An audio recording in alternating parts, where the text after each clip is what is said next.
ایک وہ وقت تھا جب دبئی کے رولر نے ایمریٹس ایئر لائن اسٹیبلش کرتے وقت پی آئی اے سے مدد مانگی تھی، اور اب یہ وقت ہے کہ پاکستان انٹرنیشنل ایئر لائنز اپنے وجود کے لیے بھیک مانگنے پر مجبور ہے۔ اس کی اتنی زیادہ اہمیت تھی کہ محمد علی جناح نے پاکستان بننے سے بھی پہلے پی آئی اے کی بنیاد رکھی۔ یو ایس اے کی فرسٹ لیڈی نے پی آئی اے کے کیپٹن کو گلے لگا کر ایسا کیا بولا جس کے بعد ایئر لائن کی سکسیس بے قابو ہو گئی۔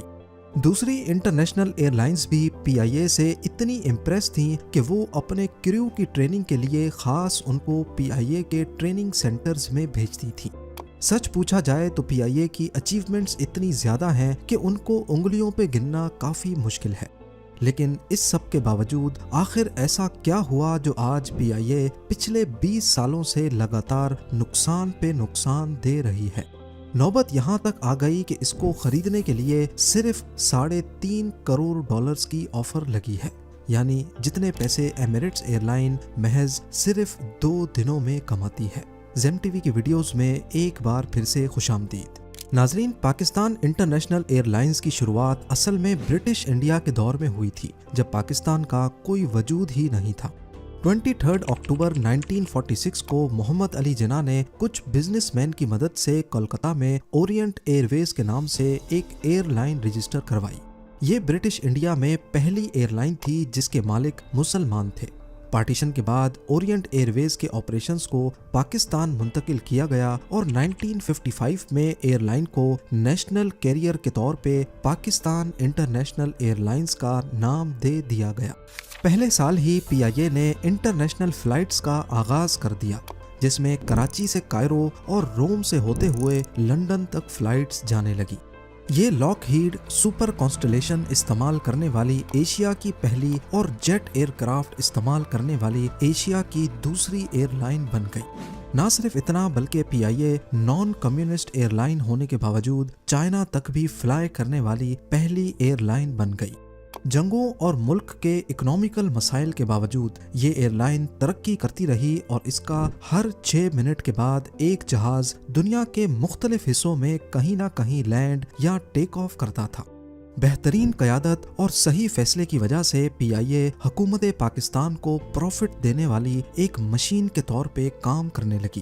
کچھ ہی عرصے میں پی آئی اے کو ایک کامیاب ایئر لائن کے طور پہ پہچان بھی مل گئی، ایک شاندار slogan, great people to fly with. اس کے بعد ایک واقعہ ہوا، ایک ایسا واقعہ جس نے پی آئی اے کے نام کو دنیا بھر میں 4 چاند لگا دیے۔ 1962 میں یو ایس اے کی فرسٹ لیڈی جیکولین کینیڈی نے پاکستان وزٹ کیا۔ اپنے واپسی کے سفر میں انہوں نے پی آئی اے کو چنا۔ جب فلائٹ لندن کے ہیتھرو ایئرپورٹ پہ لینڈ ہوئی تو فرسٹ لیڈی نے کیپٹن کو گلے لگایا اور پی آئی اے کے سلوگن کو سب کے سامنے ریپیٹ کیا، great people to fly with. U S A کی فرسٹ لیڈی کے منہ سے نکلے الفاظ نے نہ صرف پی آئی اے بلکہ پاکستان کو بھی دنیا کی نظر میں سرخرو کر دیا۔ اس کے بعد دنیا کی کئی نامور شخصیات نے پاکستان کا رخ کیا، جس میں 1966 میں سعودی عرب کے کنگ فیصل اور 1967 میں ایران کے شاہ محمد رضا پہلوی کا اپنی بیوی کے ساتھ وزٹ بھی شامل ہے۔ دن گزرتے گئے اور پی آئی اے کی ترقی اپنے عروج پہ آنے لگی، یہاں تک کہ باہر کے لوگ پی آئی اے میں جب ٹریول کرتے تو کیبن کریو سے ملے بغیر فلائٹ سے نہیں اترتے تھے۔ ایئر ہوسٹس کی بات کی جائے تو پی آئی اے کے پاس ایسی ایئر ہوسٹس تھیں جو ہالی ووڈ اسٹار سے کم نہیں تھیں۔ خاص کر مس مومی گل دورانی کے چہرے کو آج بھی ایوییشن کے تاریخی چہروں میں سے ایک مانا جاتا ہے۔ پی آئی اے فلائٹ کریو کے لڑکے اور لڑکیاں کسی فلم اسٹار سے کم نہیں لگتے تھے، جو انٹرنیشنل ایئرپورٹس اور ہوٹل لابیز میں لوگوں کی توجہ کا مرکز بن جاتے تھے۔ یہ سب پڑھے لکھے، خوبصورت طرح سے گرومڈ اور پروفیشنلی ٹرینڈ تھے، جو پی آئی اے کا ایک شاندار امیج پیش کرتے تھے۔ یہاں تک کہ ایک مرتبہ پیرامڈ کے قریب ایک 5 اسٹار ہوٹل کے جنرل مینیجر نے خاص ریکویسٹ کی کہ پی آئی اے کے کیبن کریو کو ان کے ہوٹل مینا ہاؤس میں شفٹ کیا جائے تاکہ ان کے ہوٹل میں بھی گلیمر آ سکے۔ تھوڑے عرصے بعد Air India, Singapore Airlines, Thai Airways International اور ملیشین ایئر لائنز نے بھی پی آئی اے کو فالو کیا اور اپنے یونیفارمز میں نیشنل ٹچ لے کے آئے۔ اس طرح پی آئی اے ایشیا کی ایوییشن انڈسٹری میں ایک ٹرینڈ سیٹلر بن چکی تھی، کیونکہ دوسری ایئر لائنز اب اس کو کاپی کر رہی تھیں۔ پی آئی اے کی اچیومنٹس اتنی زیادہ ہیں کہ ان کو انگلیوں پر گننا کافی مشکل ہے۔ پی آئی اے وہ پہلی ایئر لائن رہی ہے جس نے بوئنگ جیٹس کو ایشیا میں انٹروڈیوس کروایا۔ نان کمیونسٹ ہونے کے باوجود چائنا میں لینڈ کیا، چائنا تک جانے کا دوسرا روٹ استعمال کیا جو کہ کراکورم رینج کے اوپر سے ہو کر جاتا ہے۔ پہلی بار آٹو ٹکٹنگ سسٹم بھی پی آئی اے نے ہی متعارف کروایا۔ ماسکو یعنی اس وقت کے سوویت یونین سے ہوتے ہوئے یورپ تک فلائٹس چلائیں۔ پی آئی اے پہلی نان یورپین ایئر لائن تھی جس نے ناروے میں لینڈ کیا، اور سب سے بڑھ کر پی آئی اے کا شمار ان ایئر لائنز میں ہوتا ہے جنہوں نے 1960s میں in flight entertainment system introduce کروائے۔ یہ پی آئی اے کا گولڈن ایرا تھا جب کراچی کو ایویشن کا ہب سمجھا جاتا تھا۔ اس وقت پی آئی اے نے کراچی میں گراؤنڈ ٹریننگ کے لیے ایک ٹریننگ سینٹر بھی بنایا جہاں نہ صرف پی آئی اے بلکہ کافی ویسٹرن ایئر لائنز کے کرو پروفیشنل ٹریننگ لینے آتے تھے۔ پر پی آئی اے کی شان و شوکت کے یہ دن ان قریب ڈھلنے والے تھے۔ اس وقت پی آئی اے کے ایم ڈی ایک ایکسپیرینسڈ ایویشن کے ایکسپرٹ عرفان احمد تھے۔ انہوں نے اپنی صلاحیت سے پی آئی اے کا نام روشن کرنے میں کوئی کسر نہیں چھوڑی۔ ابھی تک پی آئی اے کی مینجمنٹ ایکسپیرینسڈ لوگوں کے ہاتھ میں تھی، لیکن 1971 میں پی آئی اے کی مینجمنٹ ایئر وائس مارشل ظفر چودھری کے ہاتھوں میں سونپ کر انہیں ایئر لائن کا ایم ڈی بنا دیا گیا۔ یہ کام کسی اور نے نہیں بلکہ اس وقت کے chief martial law administrator general Yahya Khan نے کیا تھا۔ پی آئی اے کے ایم ڈی کا عہدہ سنبھالے ابھی ایئر وائس مارشل ظفر چودھری کو کچھ مہینے ہی گزرے تھے کہ انہوں نے پی آئی اے کے آدھے سے زیادہ امپلائیز کو نکال دیا اور کئی جہاز سیل کر دیے۔ بے شک یہ قدم 1971 کی انڈو پاک وار کے بعد ملک کو گہرے نقصان سے نکالنے کے لیے اٹھایا گیا تھا، پر یہی فیصلہ آنے والے سالوں میں پی آئی اے کے لیے ایک کے بعد ایک چیلنجز کا سلسلہ شروع کر بیٹھا۔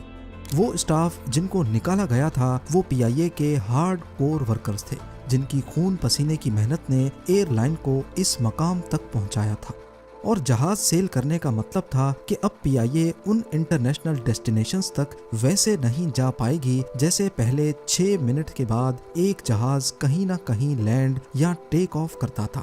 یہ ایسے ہی تھا جیسے ریس کا گھوڑا جو ہر بار جیتتا ہو، صرف ایک بار ہارنے کی وجہ سے اس کی ٹانگیں کاٹ دی جائیں۔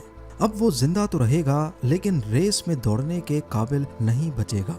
اس واقعے کے بعد 1972 میں پی آئی اے کو ایک دوسرا جھٹکا دیا گیا، اور یہ تھا نیشنلائزیشن۔ جی ہاں، 1972 میں سویلین گورنمنٹ کے آتے ہی پرائم منسٹر ذوالفقار علی بھٹو نے پی آئی اے کو پوری طرح نیشنلائز کر دیا، یعنی اب یہ پوری طرح گورنمنٹ کے کنٹرول میں آ گئی۔ اس سے پہلے جب پی آئی اے کو 1955 میں کلکتہ سے پاکستان شفٹ کیا گیا، اس وقت اس میں گورنمنٹ آف پاکستان کے شیئرز تو تھے لیکن پرائیویٹ سیکٹر بھی اس میں انوالو تھا۔ نیشنلائزیشن کے بعد پی آئی اے میں پولیٹیکل بھرتیوں کا آغاز ہو گیا، یعنی لوگوں کو پسند کی بنا پر جابز ملنے لگیں نہ کہ ٹیلنٹ کی بنا پر۔